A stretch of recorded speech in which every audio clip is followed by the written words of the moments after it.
Hello, welcome to another virtual program with Maine Historical Society. I'm Kathleen Newman. It's November 15th, 2022. And this is our talk on Ipswich lace with our special guests, Karen Thompson, Mary Mangan, and Gail McLean. Before we begin our talk, I just want to take a moment to acknowledge that Maine Historical Society recognizes that what we currently refer to as Maine is Wabanaki homelands, a place that the Wabanaki people have stewarded for over 13,000 years. In fact, wherever we are in Maine, we are on Wabanaki homelands. We recognize the inherent sovereignty of the Abenaki, Maliseet, Micmac, Passamaquoddy, and Penobscot nations within these lands and waters. Understanding Wabanaki history is vital to understanding Maine, and we are committed to helping provide education about that history through partnerships with Wabanaki people. So joining us tonight for our talk on Ipswich lace, and this is a part of our Northern Threads series. If you haven't had a chance yet to see our exhibit, Northern Threads, 2 Centuries of Clothing at Maine Historical Society, you still have some time. The exhibit is going to be open through December 31st, and you can learn more about our hours, what you'll see on display, and you can purchase tickets when you visit our website, mainehistory.org. So let me introduce you to our speakers tonight. Excuse me. Up first, we have Karen Thompson, a volunteer curator of the Smithsonian Lace Collection and author of the Lace Samples from Ipswich, Massachusetts, 1789 to 1790. Mary Mangan is a Revolutionary War reenactor and lace hobbyist, and Gail McLean has demonstrated making Ipswich lace at many New England venues, including Old Sturbridge Village. I want to thank all of you ladies for being here with us this evening. It's our pleasure to have you here. And so I'm going to turn it over first to Karen. Thank you very much. I'm delighted to be invited to speak to you tonight about the historic American Ipswich laces from the late 1700s. My name is Karen Thompson, and I have been making and studying lace since my mother first introduced me to bobbin lace in the 1970s, a little more than 200 years after the Ipswich, Massachusetts lace makers were at their peak. Like the teacher who first introduced lace making to Ipswich, I am a European immigrant, in my case from Denmark, but we still need to find out which country the original Ipswich lace teacher originated. Like her, I have taught hundreds of people to make bobbin lace since my arrival in the US. I taught in person for many years, but after the COVID lockdowns, also in many virtual classes, which are continuing very successfully. My interest in the Ipswich laces and lace makers started in the mid-1990s when Martha Cotterill Raffle, who wrote the first book on the laces of Ipswich, I'll show it later, came to our lace group and asked for help reconstructing some of the Ipswich lace samples in the Library of Congress. I became fascinated and continued the research and reconstructions until I finally finished all 22 samples and published them in my book, Ipswich Lace Samples, the laces. For the last 20 plus years, I have been a volunteer with the lace collection at the Smithsonian American History Museum in Washington, D.C., making many of the 6,000 laces there in the collection available to study online, and also writing blogs about various objects in the collection. For example, if you look up Ipswich lace Smithsonian, you'll find several. When the Ipswich lace pillow that was on display in the within these walls, Ipswich exhibit, needed to get back into dark storage, I was asked to make a reproduction pillow and lace, and that is still on display today at the American History Museum. At this point, I am utterly delighted that several members of the New England Lace Group have become interested in the Ipswich laces and are continuing the research. Let's take a closer look.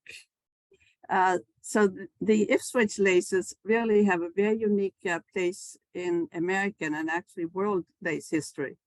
We have amazing documentation about this 18th century handmade lace making industry in Ipswich, Massachusetts, whereas much black silk lace from that period has disintegrated due to the harsh effects the black dyes have on silk. The Ipswich samples are in remarkably good condition, and we know where and when they were made, which is very unusual. Here we see the original samples sewn to paper in 1790, when Alexander Hamilton became the first Secretary of the Treasury of this brand new country in 1789.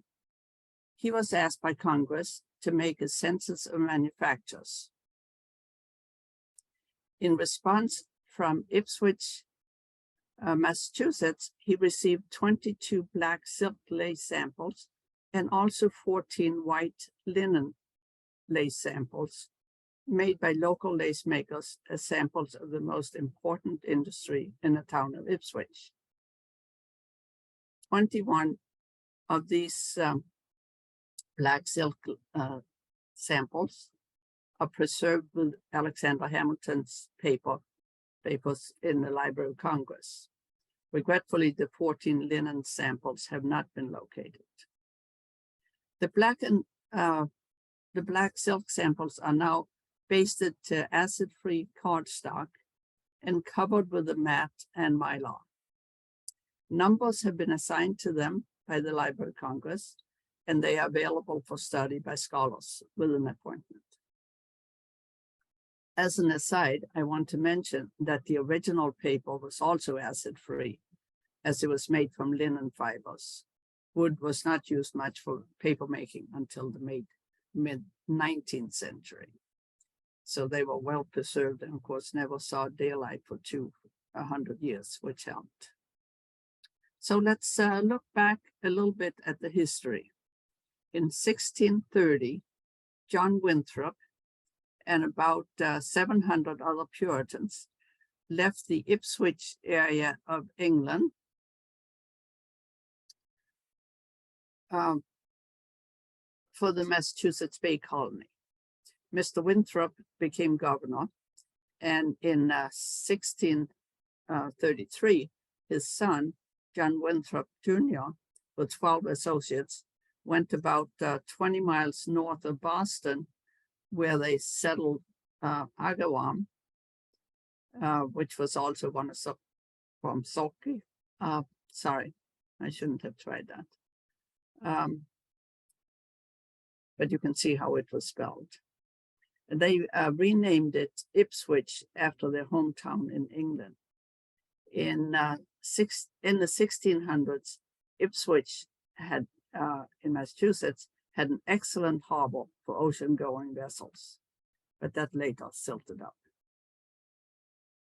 Even though this sign in Ipswich claims that Ipswich was the seat of lace making there from its settlement in 1630, Ipswich was not settled by European settlers until 1633.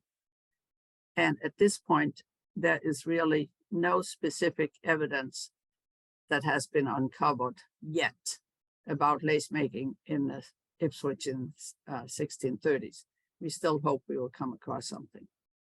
However, just 20 years later, in 1654, a court case in nearby Salem shows lace making being practiced there. That's Governor Endicott's wife's maid, Elizabeth Dew, accused the governor's son of raping her, quote, when she was at work of lace making, pulling her cushion from before her, end of quote. You will not be surprised to hear that she was sentenced to 12 lashes, and of course nothing happened to him. Information about lace making in Ipswich before the mid-1700s is hard to find. However, by the mid-1700s, women made, sold, and traded the laces. Much of the lace was bartered for food and household needs from as far away as Boston, which by horse ride was quite a long ways away. This account book from 1768 shows that a customer bought 5 yards of chintz in the red frame for £1, 3 shillings and 4 pence, and that the fabric were to be paid for in lace. Lace is to be paid for the chintz in 5 weeks from date, which is wonderful information. However, we don't know. It's great that they have 5 weeks to make the lace, but we don't know what kind of lace or how many yards. So it's a limited use. However, later in the late 1700s, advertisements in newspapers in the New England area listed lots of both Ipswich and English laces for sale in the 1790s. Elizabeth Lord, who was born in Ipswich in 1767, was one of the Ipswich lace makers in 1790, when the samples for Alexander Hamilton were made. Later, she married Thomas Lakeman and moved to Hollowell, Maine, where she continued making lace. In her older years, she made the more common point crown lace, as can be seen on her pillow from the day she died at the age of 94 years old, and she was still making lace. This pillow with bobbins and patterns, including the 9 that's out to the side, was donated to the Smithsonian, where I have had an opportunity to study it. This is how I went about constructing the samples. I chose to keep the motifs as close to the original as feasible while truing up the ground. For number 9, I had access to both the lace sample and the pricking, so I could compare the two. The pricking is at the Smithsonian and the lace sample at the Library of Congress. At the Library of Congress, I made drafts on graph paper and took detailed photos with my camera and also the microscope, as can be seen here. Then I could construct a pricking with a working diagram, which is a lot of work. The next step then is to make the sample and then go back and adjust the pricking and working diagram before making another sample, as many times as needed. Quite often, quite a number of samples had to be made before I was satisfied that was close enough. If you are interested in learning more, you can find more information in Martha Cotterill Raffles' book from 2003, The Laces of Ipswich, The Art of Economics and Early American Industry, 1750 to 1840, or in my book from 2017, The Lace Samples from Ipswich, Massachusetts, 1789 to 1790, Patterns and Working Diagrams for 22 Lace Samples at the Library of Congress, which has a short synopsis of the history, followed by reconstructions with patterns and color-coded working diagrams for all 22 black lace samples from 1789-90 that was sent to Alexander Hamilton. Thank you very much for listening. I will be glad to answer questions after Mary's and Gail's presentations. Please welcome Mary Mangan, who is doing an excellent amount of research on the Ipswich laces and the lace makers. Thank you so much. I will try to load up my slides now. Hopefully, off we go. So my name is Mary Mangan, and I'm a relatively new lace maker. I took my first workshop only in 2019, right before the pandemic, luckily. Lace was a good hobby to have during that isolated time. I got here because I've been volunteering in my town of Somerville, Massachusetts for years at one of our Revolutionary War sites. Through that, I became interested in the period clothing. And eventually I got to lace and I realized what an important role it had in the culture, not just as fashion, but economically and also as women's textile work. So I got into lace with the local organization, the New England Lace Group. This group is a charter chapter of the larger international organization of lace. And what I found is that lace is very much a choose your own adventure kind of hobby. To be in the lace community, you don't have to make lace. There are some people are collectors or scholars who don't make lace themselves, but they give us great lectures on the history and culture and other lace details, which are fabulous. But if you are interested in making lace, there's an excellent program of continuing education in the community. Some of this is at national conferences or local retreats, or recently on Zoom. People are always taking new workshops in a technique they haven't tried yet, or some new skill, or improving their existing skills. This is ongoing education, which is really impressive in the community. It's just baked right into this hobby. The community also keeps libraries. There are many rare and out-of-print books in various languages that are available within the groups. There are newsletters and bulletins, and we regularly have competitions to encourage your skills and creativity. There are also people in the community who do lace for contemporary art, design, and fashion, and even new materials development. At the last event I attended, we were talking about lace in clothing for outer space. Another thing that we regularly do is demonstration events. We'll go to a fiber festival or historic site or a museum, and we'll have lace makers show visitors what we do. Many people have never seen lace made, and they seem to enjoy learning about it. And it was at one of these events, one of these demonstration events, that a member of our group, Mary Linden from the Connecticut branch, said to Gail that we, as the New England Lace Group, are the ones that should be championing Ipswich lace and raising its profile in the region. And our group very much agreed to this, and that's what we're doing today. We took this on as a group project with a number of different features. And the current state of our project is shown here at a recent demonstration at Sturbridge Village. I would like to acknowledge first that we've had grant support from both our local NELG and the International Organization of Lace, IOLI, to pull this together, but it also took the work of many of our members to complete it. First, Karen Thompson offered to our group to have classes for our members, so that many of us are now trained in Ipswich lace specifically. There may be more trained Ipswich lace makers in the region now than any time in the last 200 years. And she donated the replica pillow and bobbins that we have with our display. Then many of the NELG members chose a lace to replicate from her book. So we have replicas of them that we can bring to events to show people what it really looks like in 3 dimensions, or well, 2 dimensions, because it's really pretty flat.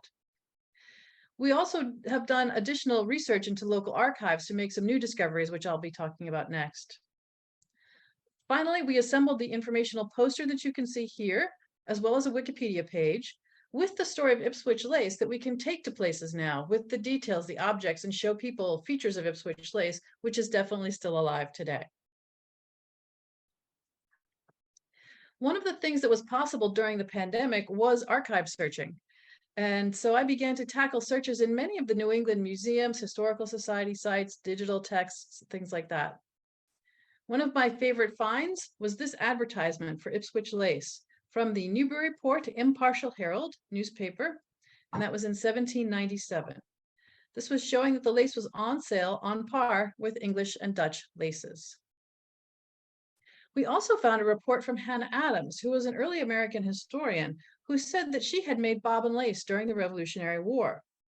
In her memoir, she said, quote, "During the American Revolutionary War, I learned to weave bobbin lace, which was then saleable and much more profitable to me than spinning, sewing, or knitting, which had previously been my employment, end quote.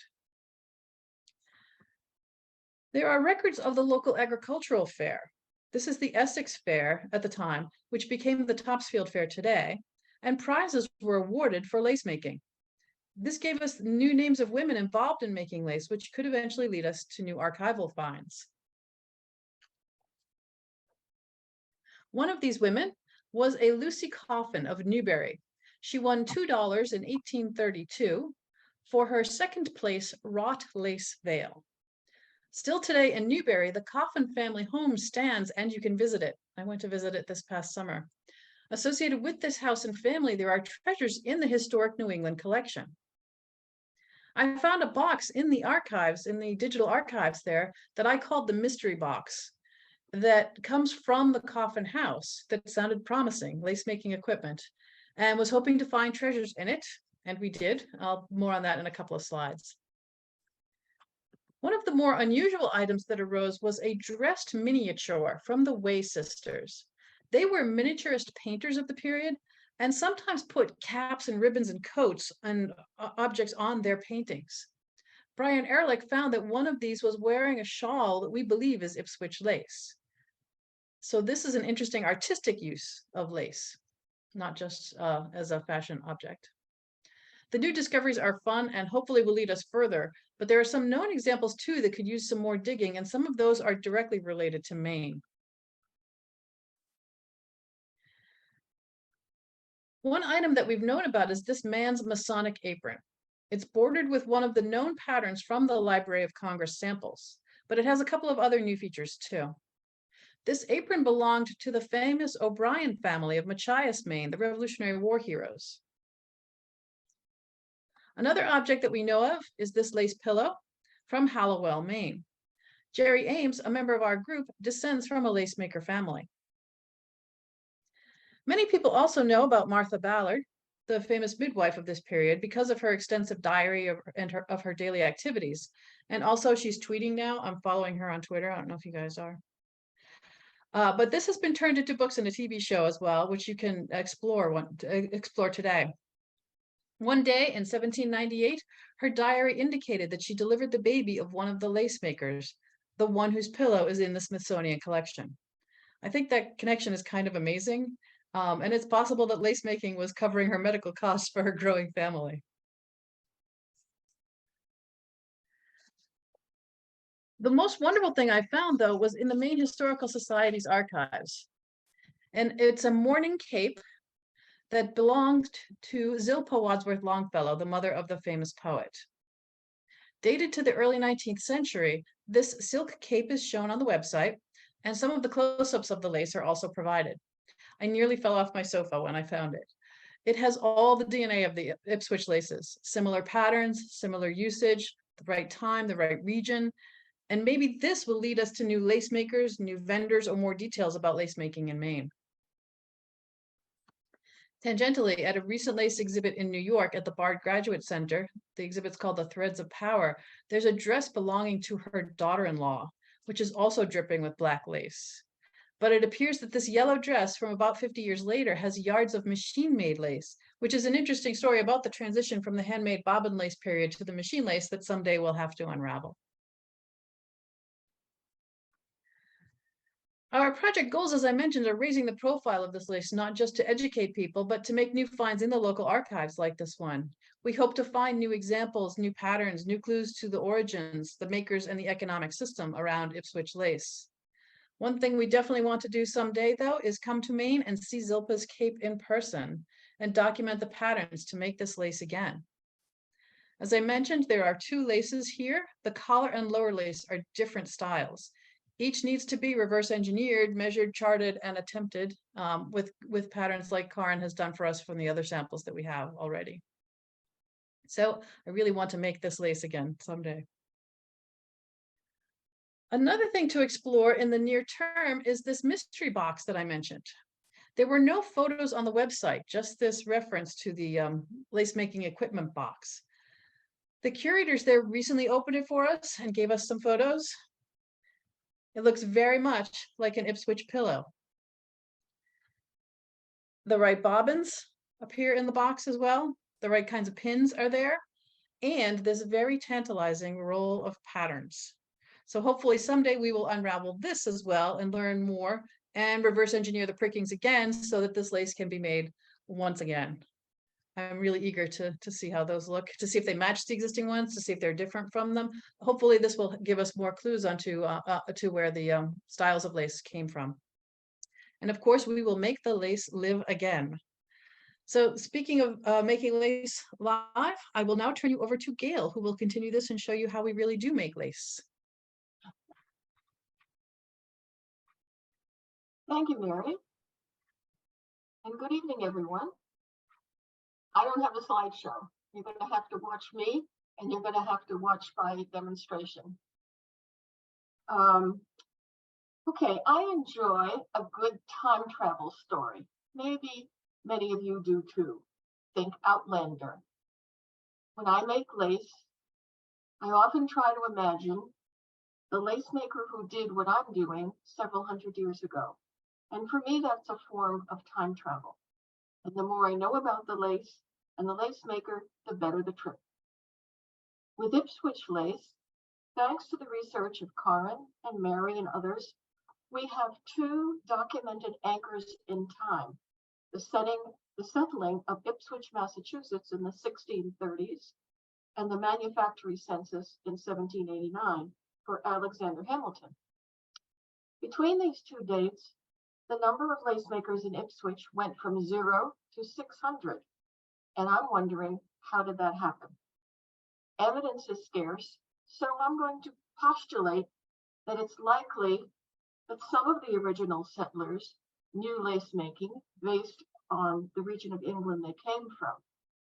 During the next 160 years, children would have learned from their family members, and adults would have learned from family and neighbors. We have no record of formal schools, but there probably were some. Further, after the original settlers, subsequent incomers could have been lace makers from the European continent. What makes this option likely is, as Karen mentioned, the style of Ipswich lace does not conform strictly to the English laces, but includes some facets of continent-style laces. So please follow me back in time to Ipswich, Massachusetts, about the year 1770. The Revolutionary War is brewing, patriots and loyalists are drawing their lines in the sand, and importing lace from England has fallen to an all-time low. In this climate, the local lace makers realize that there's a burgeoning market for their product. It's affordable, and it carries an aura of patriotism to buy local. In this environment, let us imagine an enterprising young woman in her 20s. She has a family and a farm. She sees the opportunity to improve her standard of living. I'll call her Abigail. She seeks out a local lace maker and asks her to teach her to make bobbin lace. Well, the first thing the teacher tells Abigail is that she has to get her equipment together. She has to invest. She has to make an investment in her new craft, whether it's in labor or money or both. Now, there are 5 items that every bobbin lace maker needs: a pillow, a pattern, pins, bobbins, and thread.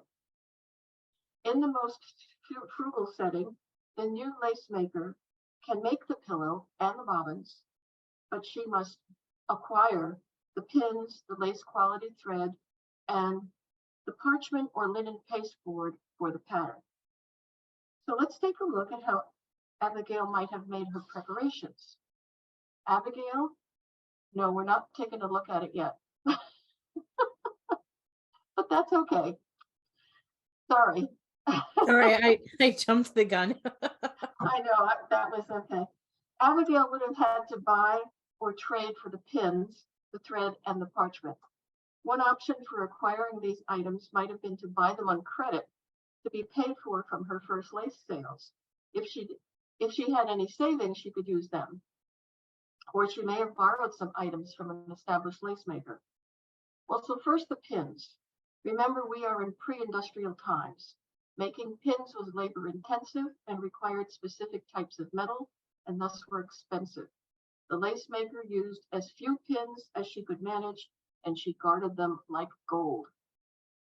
Now, the thread could be locally made. In fact, Abigail could probably spin some linen thread herself. But the type needed for lace making was very fine. Most Ipswich lace that we know of happened to be made from silk, although some was made from linen. However, the local silk industry never did flourish, so silk thread had to come from abroad, and it wasn't cheap. Finally, parchment or linen pasteboard could be acquired locally for not too much money, but the lace maker had to put the pattern on herself. Now let's take a look at Abigail's gear and see what, now you can switch. Thank you, okay. Now you know what pins and thread look like, but you may not be familiar with the bobbin lace pattern. The bobbin lace pattern consists of pinholes pricked into either parchment, some parchment say, and that's why it's called a pricking.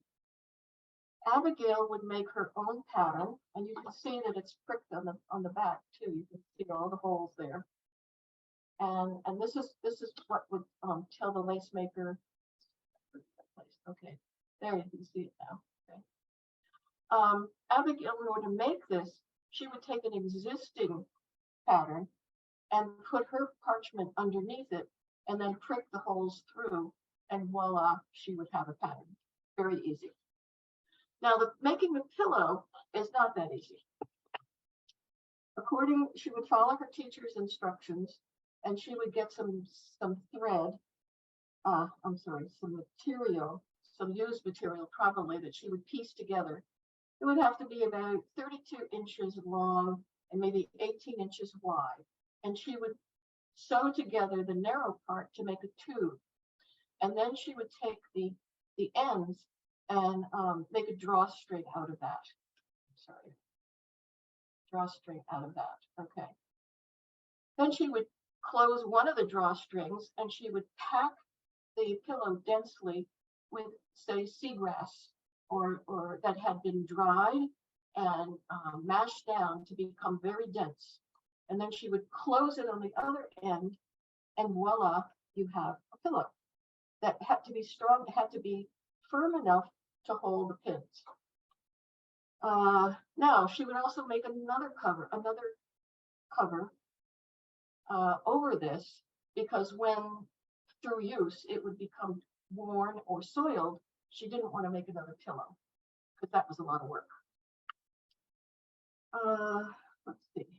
Now Abigail can pin the pricking around the pillow so that it meets with where there's a complete pattern. And then as she would make the lace, she would make yardage. She would take the lace off of the finished part of it and just turn her pillow and have a fresh part of the pattern. And she could keep going and make yards and yards of lace this way. Let's see. Now, Abigail could also make her own bobbins. This is a sample, as you saw. This is as you saw from the other earlier presentations. It's a very simple bobbin that's really very straight, and it's whittled out a little bit here. And this is where the thread would reside, and then you have a nice handle for holding the bobbin. This is usually, Abigail could make this herself by whittling them from locally accessible materials, such as dried phragmites or other reeds that grow in the salt marshes, which would be right around Ipswich, or she could do it from tree twigs. Okay, now once Abigail had all her gear, she could start. Oh wait, she would have to put the thread on the bottom. So how do you do that? Well, this is not, see if I can do this. So you start and you wind the thread on the bobbin, and then you keep doing it this keep until it's full, and then you put a half hitch on it. Now, the magic thing about this half hitch is that when the thread is parallel to the bobbin, it doesn't move. But if the bobbin is perpendicular to the thread, you can lengthen it or shorten it, which is what you'd have to do as you keep moving along. Okay. So Abigail is just learning. So the thread that she would put on the bobbins would probably be waist thread. She's not going to use the real expensive silk yet. And she's only going to start with maybe 10 bobbins with a very simple pattern. Now, up until now, I've shown you the equipment that would have been historically appropriate to what Abigail was doing. But in order to show you what how to make the lace, it's much easier for you to see something in color and something that's much thicker. So in order to make the lace, Abigail takes a pair in each hand, and she's going to cross the middle one. The middle pair is left over right, and then she's going to twist the ones in each pair right over left. And if she does this again, she has, if you can see it up here, she has woven the thread through each other. And then she continues with the next two pair and does the same thing. And then she puts a pin in to enforce the pattern, and then tensions it against the pin. So when people see bobbin lace makers and they see all the pins there, they think that you weave it through the pins. Well, that would be very difficult to do. You actually put the pins in there after you make the stitches. Okay, you can focus back on me now. That's all the demonstration.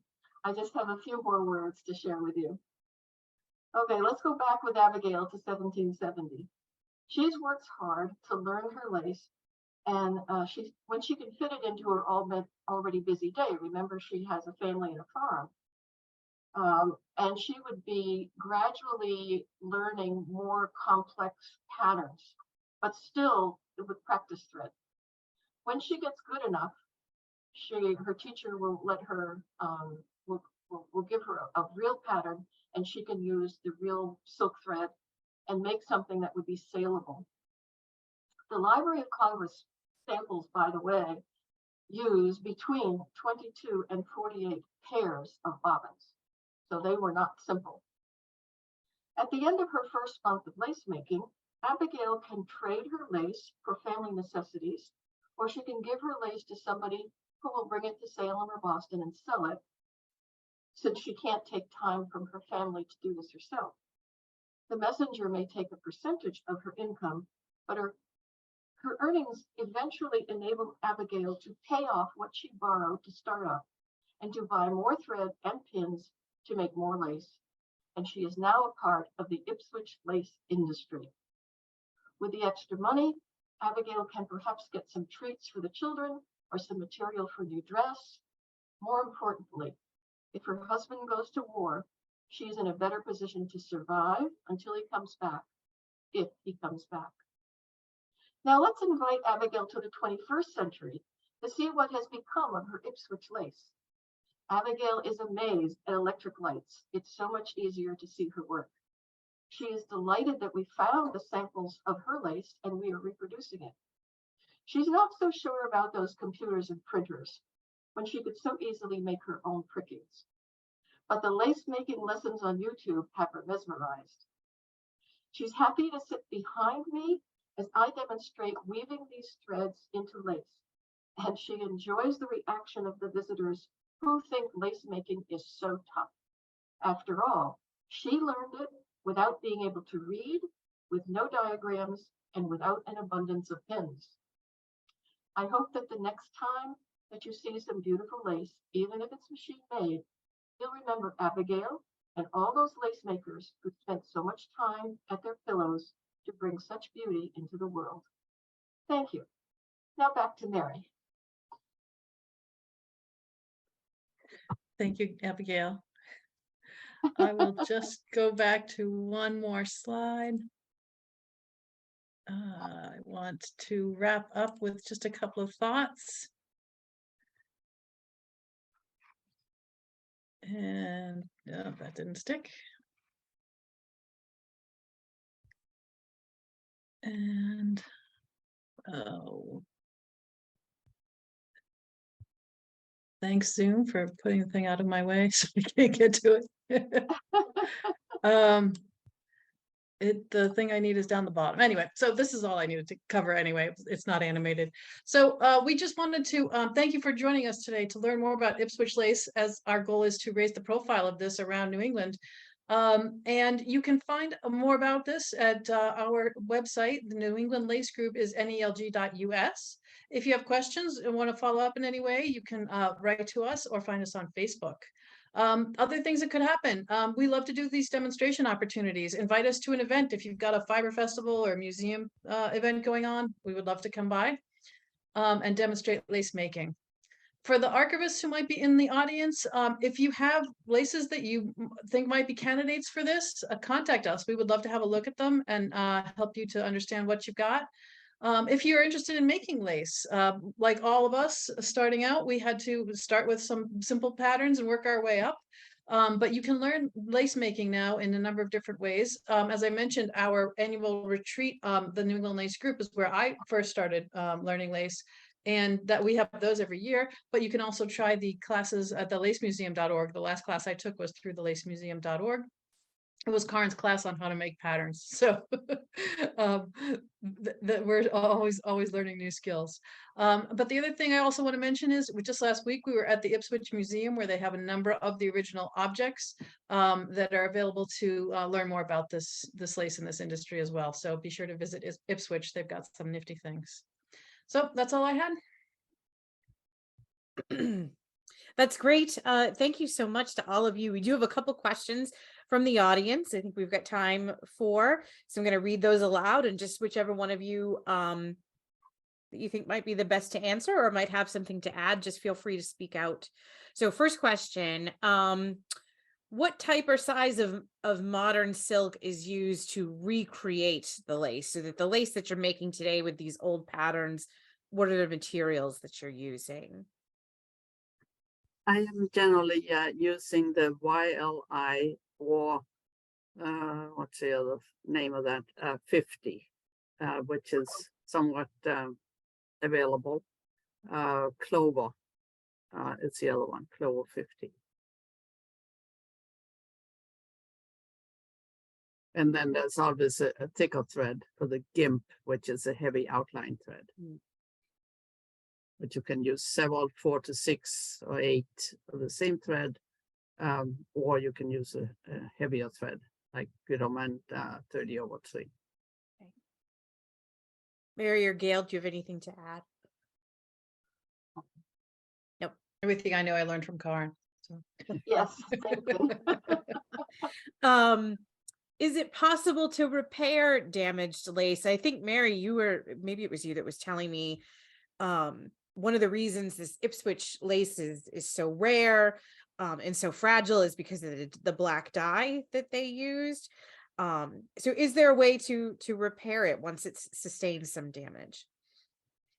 I actually haven't done any of that work, but I've been hearing this. In fact, just last week when I was at Ipswich, the woman who is the director there, Catherine Chasen, was saying that she has a piece of Ipswich lace that she saw the first time 14 years ago when she got there, and it has deteriorated over the last 14 years a lot.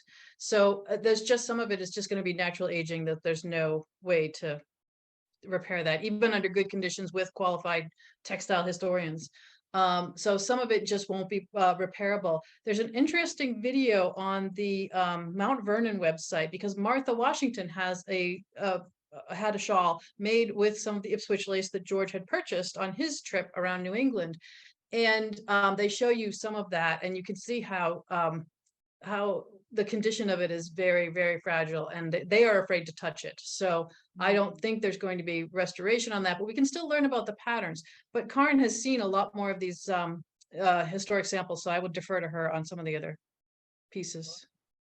I totally agree with you, Mary. And once the black silk is starting to deteriorate, there really isn't any stopping it, regretfully, for the chemicals or the salts that were used in the dye.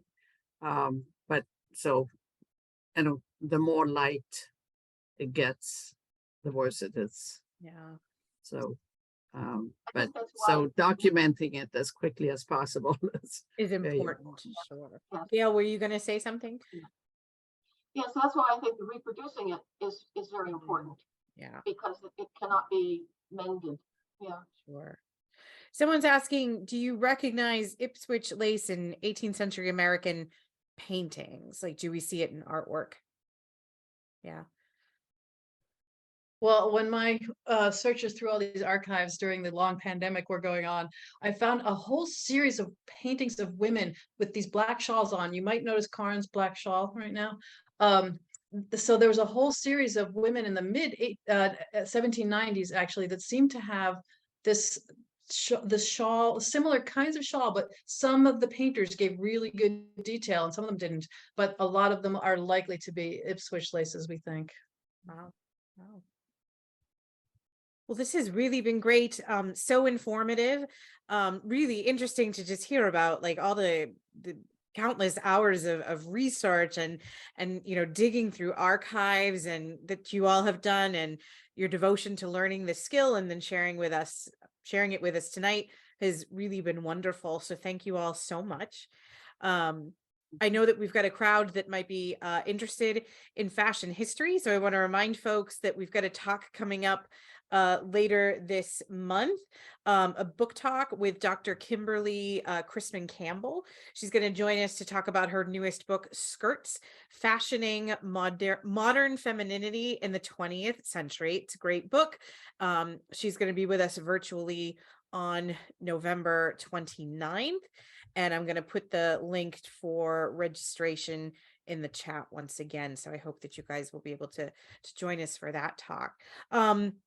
To our speakers, was there anything else you'd like to share or say before we close for the evening?